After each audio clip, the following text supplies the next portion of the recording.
Radio Frente Patriótico Manuel Rodríguez, la voz del pueblo.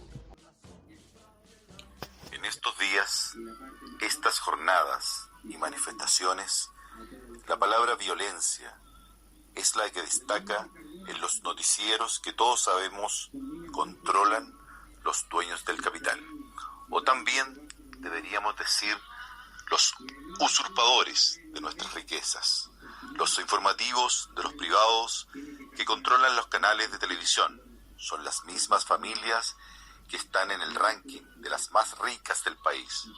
Por tanto, los discursos políticos de sus invitados de siempre, de los partidos que les cuidan sus intereses, lo repiten como papagayos, el mismo tema, encapuchados, violentistas, etc.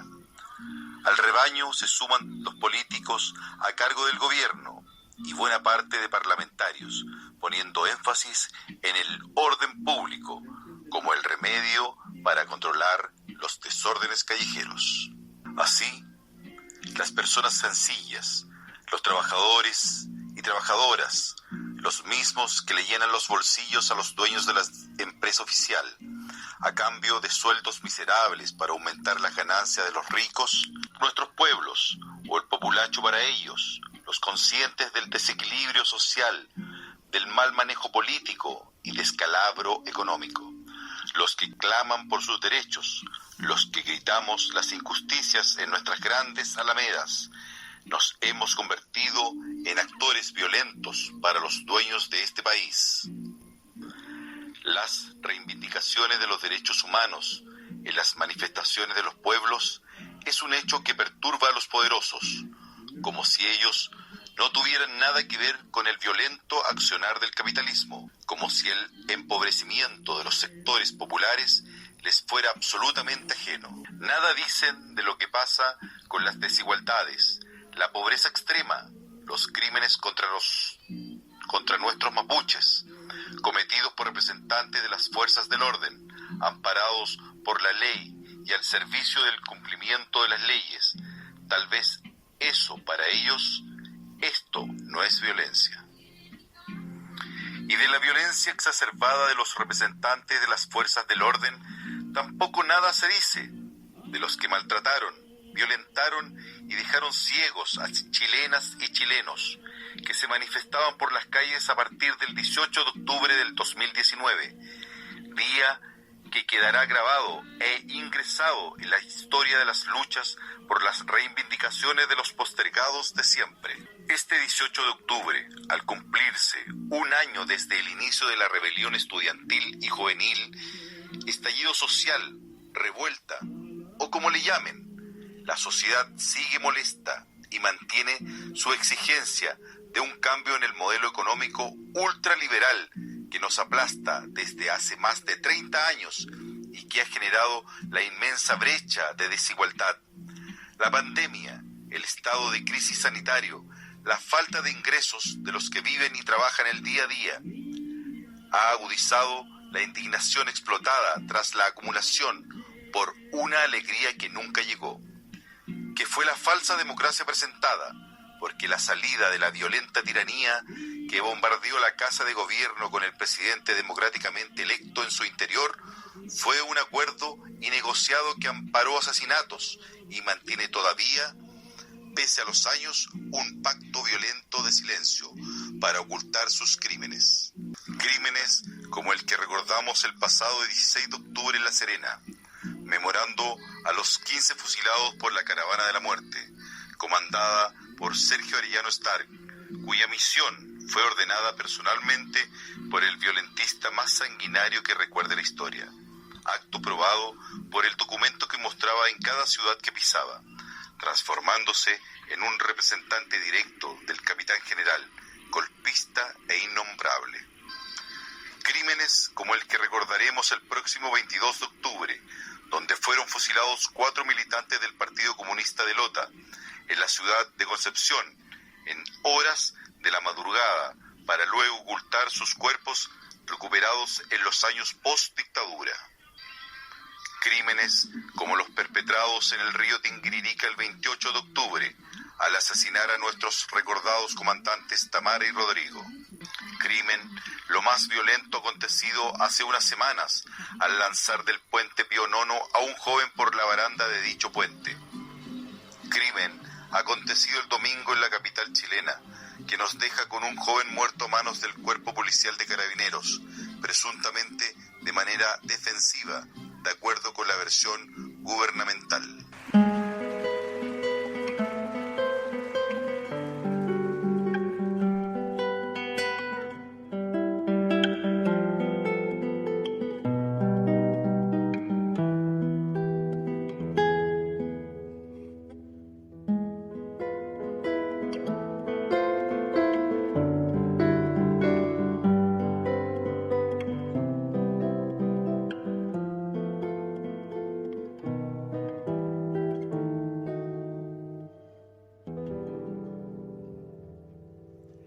Por unas pupilas claras que entre muchos sables viera relucir, y esa risa que escondía no sé qué secreto si era para mí. Cuando altivo se marchó, entre gritos de alguacil, me nubló un presentimiento al verlo partir. Dicen que es Manuel Rodríguez y que se lo llevan camino a Tiltil, que el gobernador no quiere ver por la cañada su porte gentil. Dicen que en la guerra fue el mejor y en la ciudad lo llaman el guerrillero de la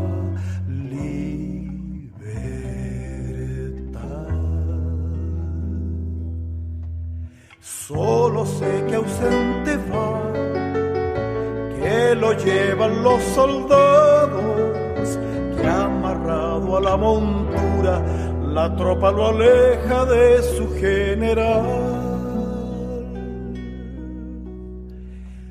Solo sé que el viento va jugueteando en sus cabellos y que el sol brilla en sus ojos cuando lo conduce en camino a Tiltil.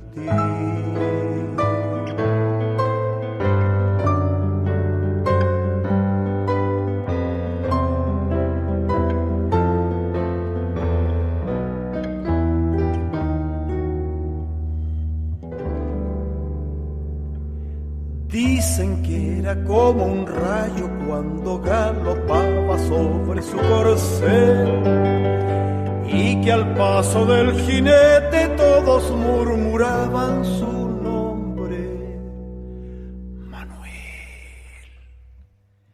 Yo no sé si volveré a verlo libre y gentil, solo sé que sonreía camino a Tiltil.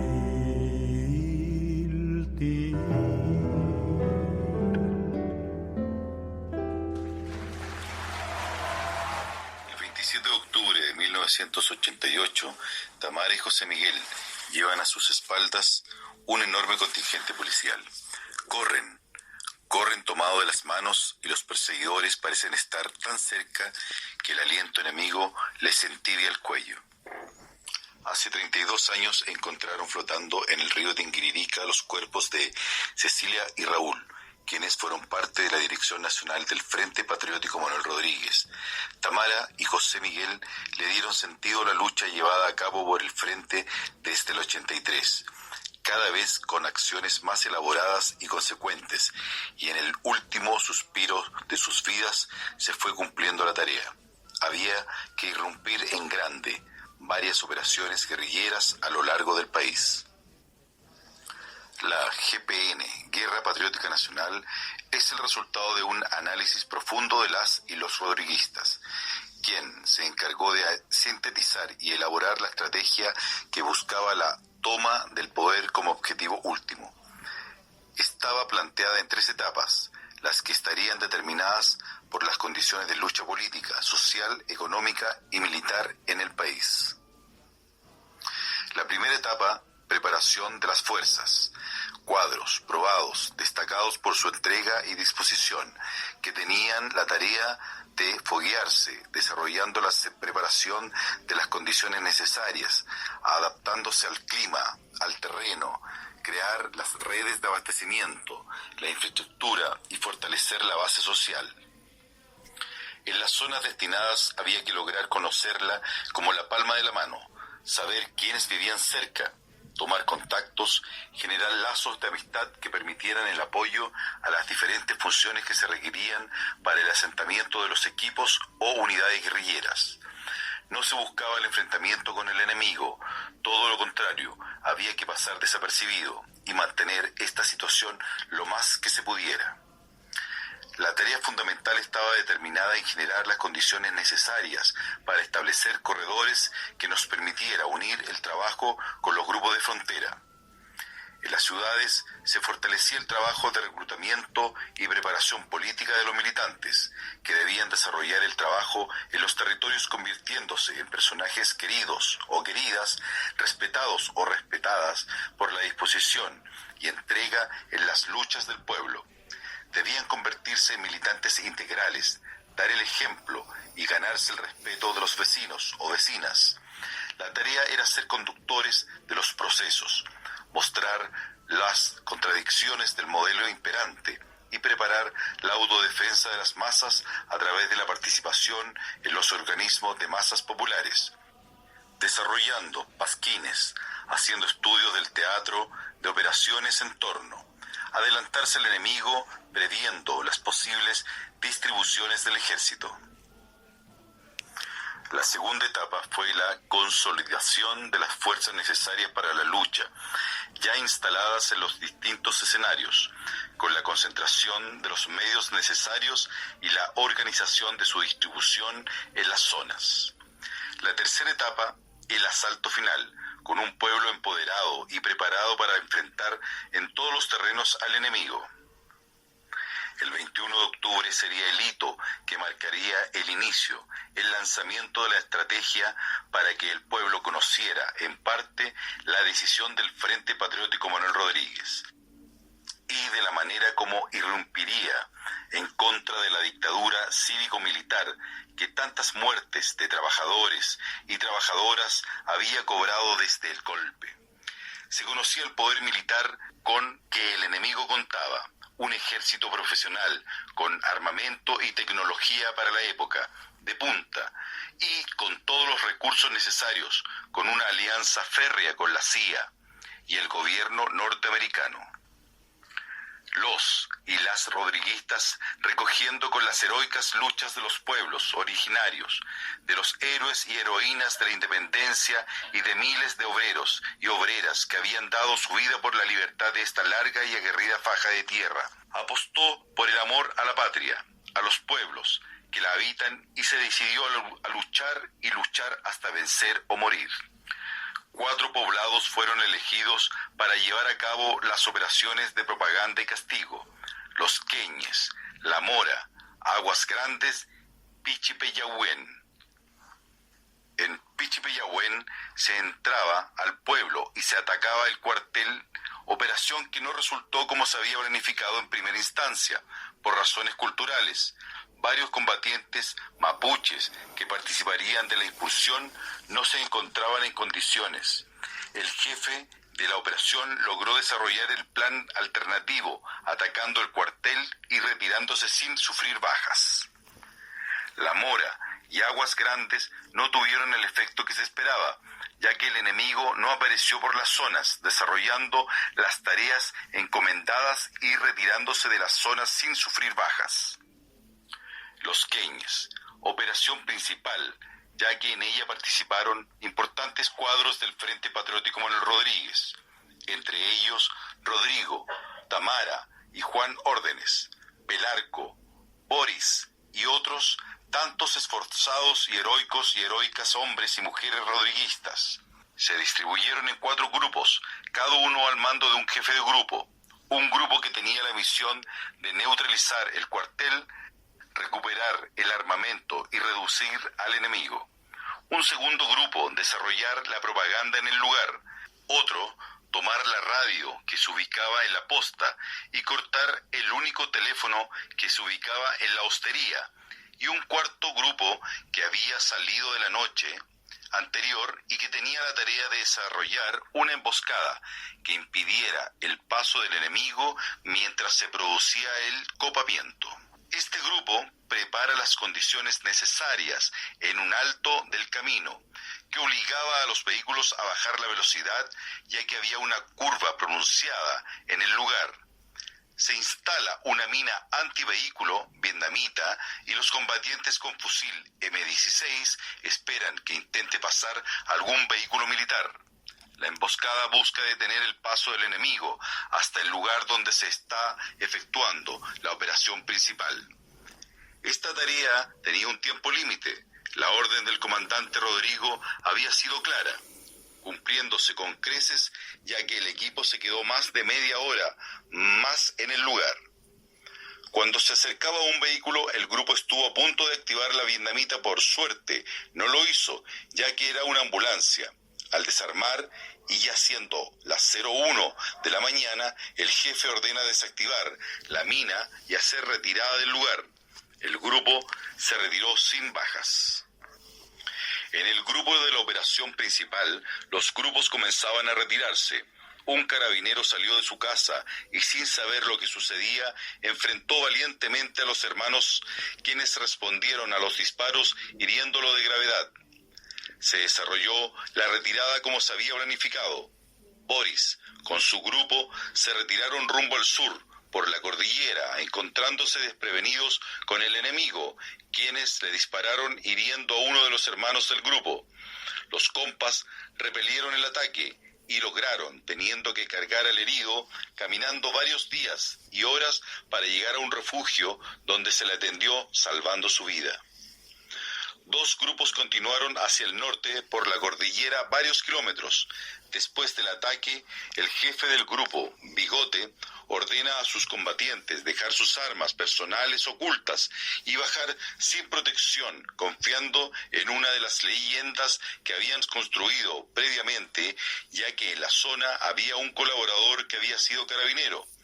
Esto no les dio el resultado esperado y fueron detenidos en el camino, ya que todos manejaban la misma leyenda, lo que provocó la sospecha. En manos del enemigo fueron violentamente torturados el jefe de este grupo, Bigote o Aurelio.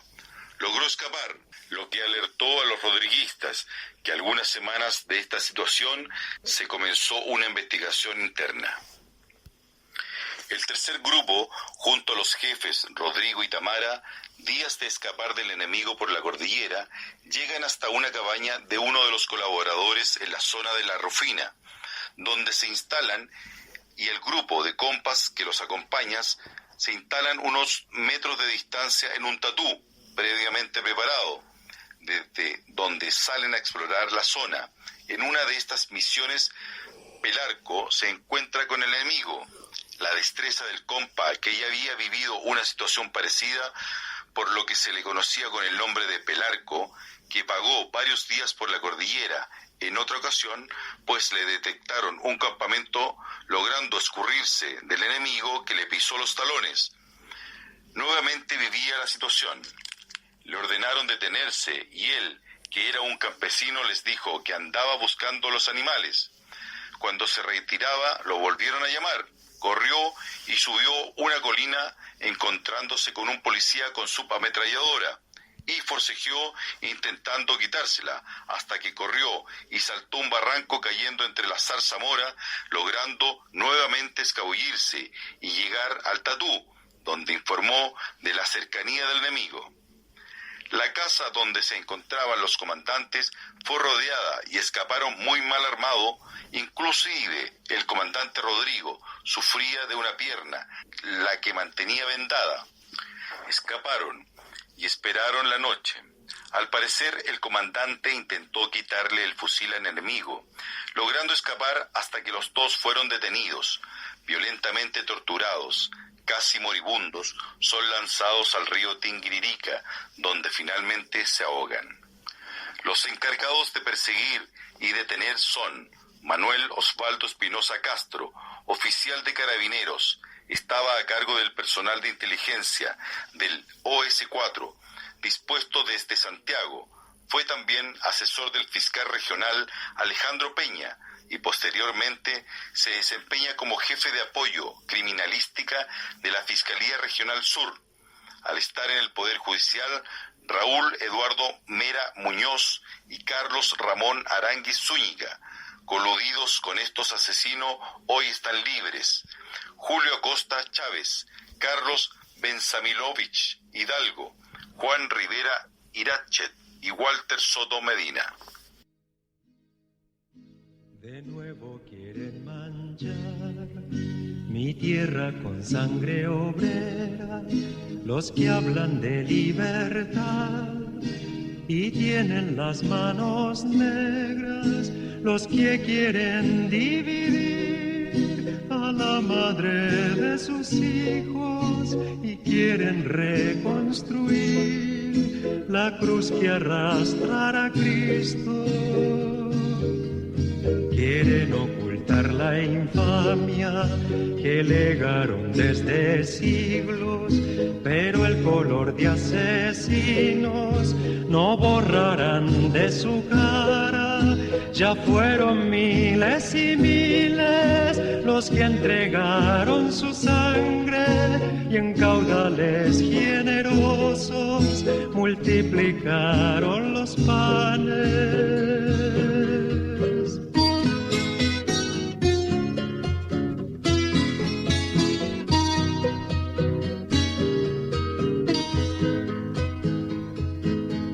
Ahora quiero vivir junto a mi hijo y mi hermano, la primavera que todos vamos construyendo a diario. No me asusta la amenaza, patrones de la miseria. La estrella de la esperanza continuará siendo nuestra.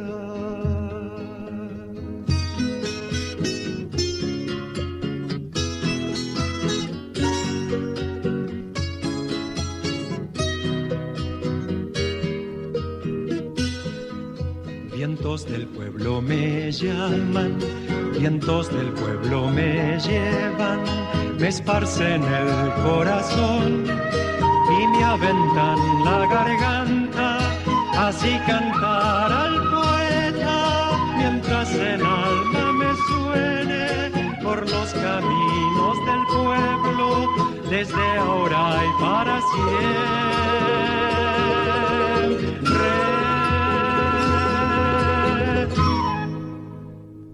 Radio Frente Patriótico Manuel Rodríguez, la voz del pueblo. El 28 de octubre de 1988, día en que José Miguel cumple tristemente 28 años, la comandante Tamara se transforma en Cecilia Magni, cuando identifican el cuerpo femenino que bordea la ribera del río Tinguiririca. 2 días después, Raúl Pellegrini, el hombre detrás del comandante José Miguel, es encontrado con la mirada blanca del agua, tal como Cecilia. Raúl lleva la cara mustia de la muerte y el cuerpo destrozado por los golpes que le propinaron a ambos el día en que no pudieron seguir corriendo, el día en que tumbaron a ese hombre y a esa mujer torturados salvajemente, a quienes les aplicaron corriente, a los que les desgarraron sus cuerpos, a los que golpearon con fierros, a ellos que murieron en octubre, lanzados al río, a los que hoy y siempre recordamos como soñaron con poner la dignidad más alta que la cordillera de los Andes. El origen de la Guerra Patriótica Nacional se remonta al año 1984, cuando el Frente Patriótico Manuel Rodríguez diseñó el plan estratégico denominado Sublevación Nacional, que pretendía lograr un levantamiento o sublevación de masas que involucrara a toda la población. La culminación de este proceso debería ser el copamiento por las masas de los principales centros políticos del país. Según los escritos que el Frente Patriótico Manuel Rodríguez destruyó en esa época, era parte crucial del éxito de la estrategia la participación de todos los patriotas en una lucha que debía combinar lo militar, lo político y la movilización social, siendo el accionar militar el factor principal para ganar la guerra. La Dirección Nacional del Frente Patriótico Manuel Rodríguez estaba en ese entonces plenamente convencida de la prolongación de la dictadura independiente a los resultados del plebiscito convocado para el 5 de octubre de 1988. El Frente tenía el firme convencimiento de que la dictadura buscaría cualquier fórmula para perpetuarse en el poder. Los resultados del plebiscito de 1988, en el que se impuso la opción por el no, rechazando la continuidad de Augusto Pinochet en el poder, desconcertaron a la Dirección Nacional del Frente Patriótico Manuel Rodríguez. En los territorios urbanos, las planificadas tomas de las poblaciones se transformaron en felices marchas de milicianos junto a pobladores que jubilosos saludaban el triunfo del no. No obstante este radical cambio de la situación, el Frente Patriótico Manuel Rodríguez mantuvo la decisión de irrumpir militarmente con acciones rurales, cambiando en corto tiempo los objetivos iniciales de impedir la continuidad de la dictadura. El 21 de octubre de 1988, la Guerra Patriótica Nacional tuvo su expresión militar concreta en 4 operaciones simultáneas, en diferentes puntos rurales de Chile. Al anochecer de ese día, se produjo la ocupación de los poblados de Aguas Grandes, en el norte, de La Mora, en el Cabildo, y de Los Queñes y Pichipeyahuen, en el sur del país. Neutralizar al enemigo, destrucción de sus instalaciones, recuperación de medios y realizar propaganda y agitación en la población era el objetivo de la tarea. En 2 poblados no hubo resistencia alguna. En los otros 2 se produjeron enfrentamientos y en el caso específico de Los Queñes dieron como resultado días después de la ocupación de Los Queñes que la policía lograra detener a un grupo de frentistas que habían participado en la acción. Entre ellos se encontraba el líder del Frente Patriótico Manuel Rodríguez, Raúl Pelegrín Friedman, conocido como el comandante José Miguel, y también su brazo derecho, Cecilia Magni, la comandante Tamara. Ambos comandantes frentistas fueron torturados por los policías y arrojados en estado agónico a las aguas del río Tinguiririca, donde finalmente fallecieron. La muerte de ambos comandantes provocó al interior del Frente Patriótico Manuel Rodríguez un fuerte golpe, pues Raúl Pelegrín, aparte de ser el líder indiscutido, había sido el principal impulsor de la Guerra Patriótica Nacional.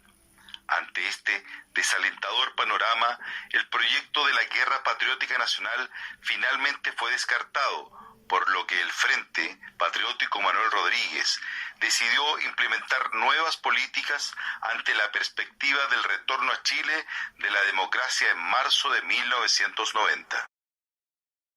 Prohibido es ahora a toda golondrina circular en los sueños que dictan estos versos. Voy a lanzar al viento enfáticos llamados para que me dispense de todos los trigales. Y pido que mis labios se alejen de la vida y que la muerte sola se cuelgue en mi palabra. Voy a cerrar canciones, clausurar los violines y hacer de las guitarras cuchillos indomables. Haré de los poetas un batallón armado que restituya en versos la justicia perdida. La voz será la hoja de un acero violento hendido en la garganta de todos los culpables. Voy a hacer de mis rimas vidrios vertiginosos que desgarren los ojos de los no castigados. Voy a juntar los signos de todas sus crueldades y verter en sus bocas la náusea de sus víctimas. Voy a extraer el verbo de sus hocicos muertos y hacer de sus palabras un vómito amarillo. Voy a sentar el alma en un palco de ensueños para que no me inquiete cuando clavo las uñas. Voy a clavar mis uñas en todas sus ideas, dejando en sus despojos manchas de poesía. Voy a hacer uniformes con los gritos de auxilio y vestirlos de miedo junto a sus escritorios. Del aire he de quitarle su transparencia viva para que solo sigan respirando conciencia. Voy a armarme de rabia para abolir rabiando todo lo que han tocado, todo lo que han amado. Voy a clavar sus manos a la cruz del obrero y colgaré en sus cuellos toda la cesantía. Voy a partir a Washington y pedirle a la CIA que me enseñe torturas todavía escondidas. Voy a ponerle bombas en cada sustantivo y coser en sus lenguas un cálculo podrido. Voy a seguir gritando sobre sus ataúdes los nombres de patriotas jamás aparecidos. Voy a hacerlos marxistas, socialo-comunistas y a fijarlos a un cepo mirando su pasado. Voy a encerrarlos dentro de una lágrima viva y a asfixiarlos en duelos y dolores de viudas. Voy a cerrar sus bocas con una sinfonía y clavaré en sus ojos un cuadro de Picasso. Cuando su sepultura sea un hecho olvidado, voy a entregar de noche mensajes clandestinos. Voy a hacer del silencio una cárcel del pueblo. Voy a cortar sus manos a golpes de guitarra. Voy a armar regimientos de Allende y Nerudas y escupiremos odas sobre sus cementerios. Y entonces, solo entonces, cuando sean borrados, cuando nadie recuerde el odio de sus nombres y entre manos aladas volvamos a encontrarnos desde las trizaduras de esta historia enlutada, sobre la sangre entera vertida de mi tierra, volarán golondrinas, trigales y poemas. Volarán golondrinas, trigales y poemas. El próximo 22 de octubre se cumplirán 47 años de la muerte de los hoy reconocidos mártires del carbón, fecha en que fueran fusilados los compañeros Vladimir Daniel Araneda Contreras, 33 años, profesor de educación básica en Lota y dirigente gremial del magisterio. Bernabé Cabrera Neira, 39 años, empleado en la celulosa Arauco y presidente del sindicato Celulosa de Concepción. Isidoro del Carmen Carrillo Tornería, 46 años, administrador público, gerente general de la Empresa Nacional del Carbón, ENACAR. Y Danilo Jesús González Mardones, 39 años, profesor normalista, alcalde de Lota.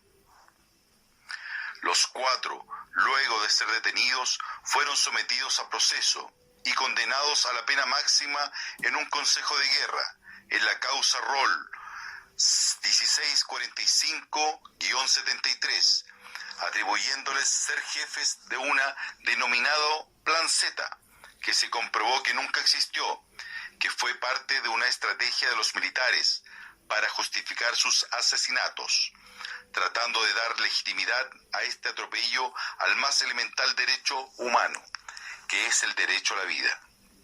El día 21 de octubre, el comandante de la Tercera División del Ejército aprobó la sentencia, fijando el fusilamiento para el 24 de octubre. Sin embargo, este se realizó el día 22 en los faldeos de un cerro de Carriel Sur. Los cuerpos no fueron entregados a sus familiares y se les enterró por instrucciones de las autoridades en el Cementerio General de Concepción, sin conocimiento de sus familiares. Solo en junio de 1990 pudieron ser ubicados y exhumados por orden del segundo juzgado del crimen de Concepción. Lo fueron a buscar a las 3 de la madrugada bien armado.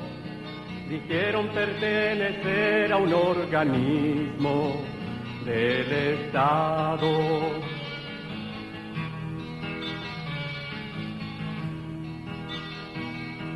A golpes de culatazos lo sacaron de su casa maniatado.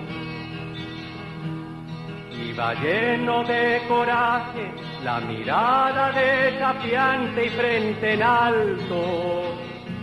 Después le aplicaron lo de siempre, por todos lados. Guerrillero es el flaco, un guerrero de la paz y el amor. Guerrillero es el flaco, un guerrero de la paz y el amor.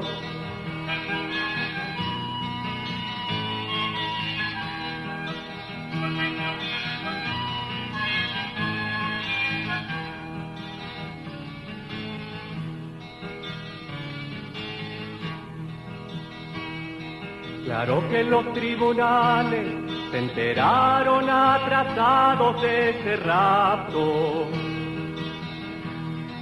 Después de 20 días en las manos de unos tipos desalmados, luego estalló la bomba de noticias en los diarios.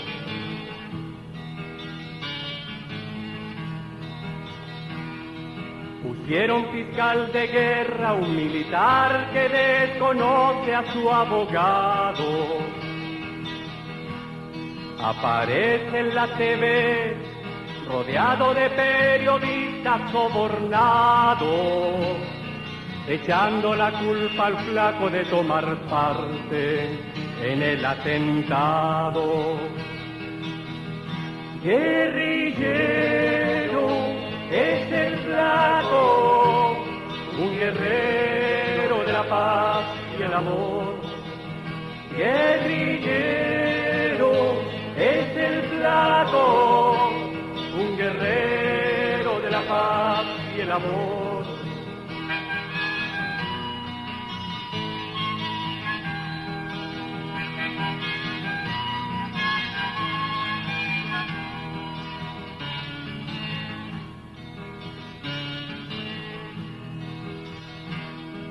Y así todos los días se reúne la gente en sus casas a mirar el noticiero en el que aparece el flaco casi a diario, con otros supuestamente involucrados con cargos varios.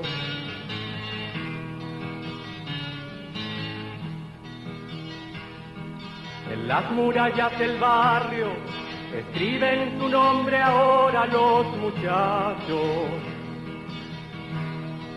Y más de alguna vecina le ha prendido una velita a su retrato. Dos niños en una esquina están jugando a ser el flaco. Los niños por todas partes van jugando a ser el flaco.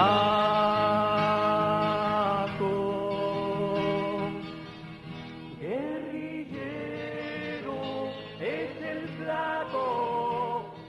Transmitió Radio Frente Patriótico Manuel Rodríguez, la voz del pueblo.